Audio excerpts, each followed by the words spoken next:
Hello viewers, welcome back to my channel Jayanthi Nagarajan's world. ரொம்ப நாளாக நான் வீடியோவே போடலை.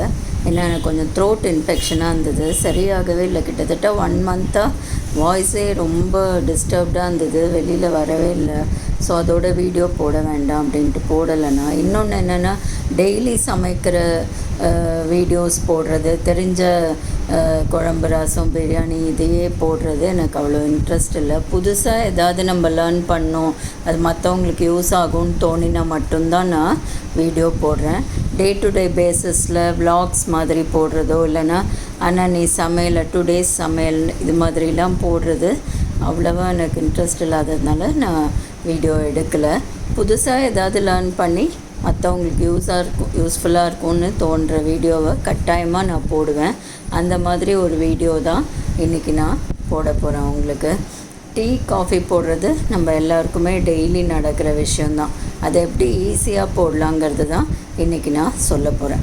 குக்கரில் பக்கத்துலேயே நிற்காமல் நம்ம ரொம்ப ஈஸியாக டீ போட முடியும். நல்ல ஸ்ட்ராங்காக, ஃப்ளேவர்ஃபுல்லாக நம்ம வெளியில் வச்சு போட்டால் எப்படி இருக்குமோ அதை விட ரொம்ப டேஸ்டியான டீ தான் நம்ம குக்கரில் ரொம்ப ஈஸியாக போட போகிறோம். நீங்கள் இஞ்சி டீ, மசாலா டீ, எந்த டீ வேணாலும் இதில் போடலாம். இது எப்படி போடுறதுன்னு நம்ம பார்ப்போம்.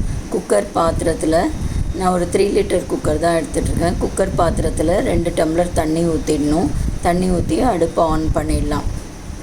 இப்போது இந்த பாத்திரத்துக்குள்ளே கொள்கிற மாதிரி ஏதாவது ஒரு ஏனம் நம்ம எடுத்துக்கணும். இதுதான் ரொம்ப முக்கியம். கொஞ்சம் டாலாக இருக்கிற வெசல்னால் இன்னும் நல்லது. இந்த வெளி தண்ணி உள்ளே வராது, ஈஸியாக நல்லா போடலாம். ஸோ இது மாதிரி ஒரு வெசலில் நான் 3 டீ போட போகிறேன். ஸோ ஒரு 1.5 டம்ளர் தண்ணி எடுத்துகிட்டு ஒரு 3 டீ பேக் போட்டிருக்கிறேன். டீ பேக் தான் போடணுன்னு இல்லை, நீங்கள் டீ பொடியை ஸ்பூனால் பொடி ஃபார்மில் கூட போடலாம். இப்போ நான் 1.5 டம்ளர் தண்ணி எடுத்துகிட்டு 3 டீ பேக் போட்டிருக்கேன்.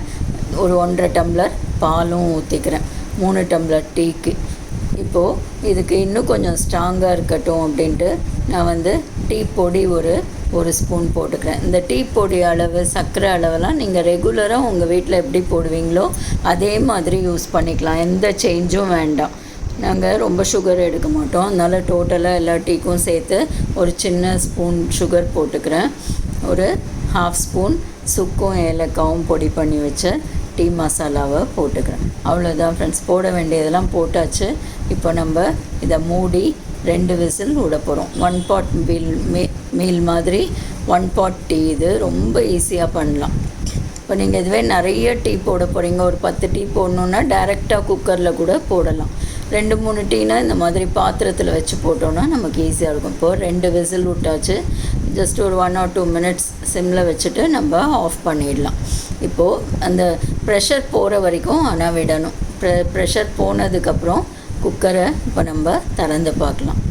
வாவ், எவ்வளோ அழகான கலர் பாருங்கள் ஃப்ரெண்ட்ஸ். நல்லா ஸ்ட்ராங்காக, ஃப்ளேவர்ஃபுல்லாக இந்த மசாலாலாம் ஊறி ரொம்ப நல்லா வந்திருக்கு. டீயோட கலரை பார்த்தாலே உங்களுக்கு அதோட குவாலிட்டி தெரியும். பால்லாமும் தண்ணி, பால் எல்லாம் நல்லா சுண்டி கரெக்டான பதத்தில் நமக்கு டீ கிடைக்குது. இது இப்போ நம்ம அந்த வெயிட்டிங் டைம் ஒரு 5 minutes கொடுத்ததுனால கொஞ்சம் ஆறி இருக்கும். மீடியம் சூடு குடிக்கிறவங்க அப்படியே ஃபில்டர் பண்ணி குடிக்கலாம். நல்ல சூடாக வேணுங்கிறவங்க திருப்பி இண்டக்ஷனில் வச்சு ஒரு தடவை சூடு பண்ணிவிட்டு ஒரு 1 minute தான் ஆகும் அதுக்கு. ஏன்னா ஏற்கனவே சூடாக இருக்குது. இண்டக்ஷனில் வச்ச உடனே திருப்பி கொதிக்க ஆரம்பிச்சிடும். ஒரு ரீஅஷூரன்ஸ்க்கு தான், நல்லா ஹாட்டாக வேணுங்கிறதுக்கு இன்னொரு தடவை கொதிக்க விட்டுட்டு நம்ம ஆஃப் பண்ணிவிட்டு ஃபில்டர் பண்ண வேண்டியது தான். எவ்வளோ ஈஸியாக இருக்குல்ல. இதில் முக்கியமாக என்னென்னா, நம்ம பக்கத்துலேயே நிற்க வேணாம். டீயை வச்சுட்டு நம்ம வேறு வேலை பார்க்க போனால் கூட, இல்லை பக்கத்துலேயே வேறு வேலை பார்க்கலாம். குக்கரில் 2 விசில் வந்தோடனே ஆஃப் பண்ணிடலாம். டீயோட கலர் எவ்வளோ நல்லா இருக்குது பாருங்கள் ஃப்ரெண்ட்ஸ். சூப்பர்பான ஃப்ளேவர்ஃபுல்லான டீ நமக்கு ரெடி. இதில் ஒரு பாயிண்ட் என்ன நோட் பண்ணணுன்னா, நீங்கள் ப்ரௌன் சுகர், நாட்டு சர்க்கரையெல்லாம் போடுறதுனா டீயை வடிகட்டிட்டு அதுக்கப்புறம் தான் போடணும். குக்கருக்குள்ளே அந்த ஏனத்தில் போட்டிங்கன்னா திரிஞ்சு போயிடும் நாட்டு சர்க்கரை.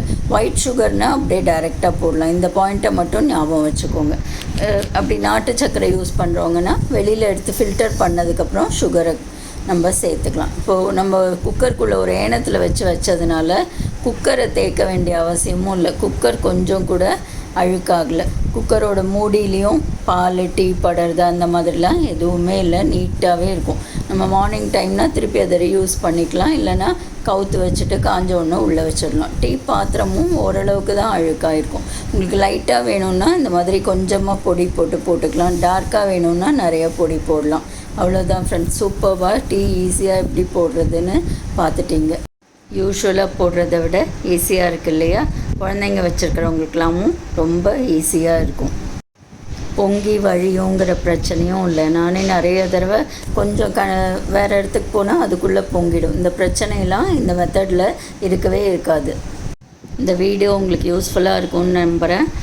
உங்களுக்கு யூஸ்ஃபுல்லாக இந்த வீடியோ பிடிச்சதுன்னா நம்ம சேனலுக்கு சப்ஸ்கிரைப் பண்ணுங்கள் ப்ளீஸ். தேங்க்யூ.